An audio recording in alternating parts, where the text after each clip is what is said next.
Party പറയുന്ന ആദ്യം അനുസരിക്കുക എന്ന് പറഞ്ഞ പാർട്ടിക്ക് അബദ്ധങ്ങളെ പറ്റി ചൂണ്ടിക്കാണിക്കേണ്ടവരാണ്. അതിനല്ലേ നേതാക്കന്മാരുള്ളത്.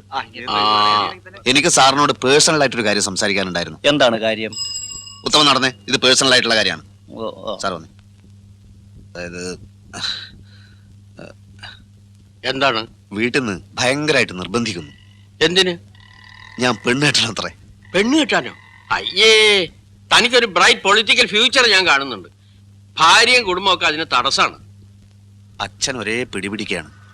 കോട്ടപ്പള്ളി, പാർട്ടിക്ക് ഇന്ന് ആവശ്യം കെട്ടുപാടുകളും മറ്റുത്തരവാദിത്തങ്ങളും ഇല്ലാത്ത ഒരു നേതൃനിരയാണ്. പ്രകൃതി നിയമങ്ങൾക്ക് കുറച്ചൊക്കെ നമ്മൾ വഴങ്ങേണ്ടതല്ലേ? വഴങ്ങരുത്. ലൗകികമായ തൃഷ്ണകളെ നമ്മൾ അതിജീവിക്കണം.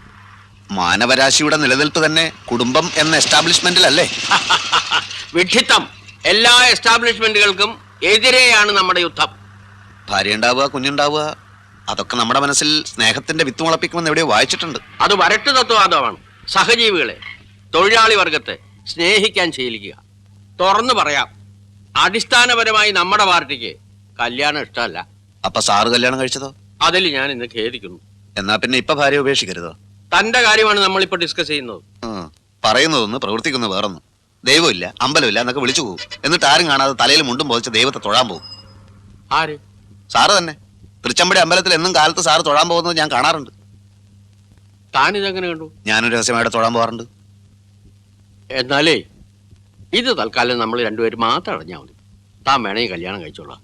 പക്ഷെ ഒരു കാര്യത്തെ തനിക്ക് നിർബന്ധം വേണം. എന്ത്? നമ്മുടെ പാർട്ടി നയങ്ങളെയും ആദർശങ്ങളെയും ബഹുമാനിക്കുന്ന ഒരു പെൺകുട്ടിയെ വേണം കല്യാണം കഴിക്കാൻ. അത് 100% ഞാൻ ഉറപ്പു വരുന്നു. എന്നാ താങ്ക് യു.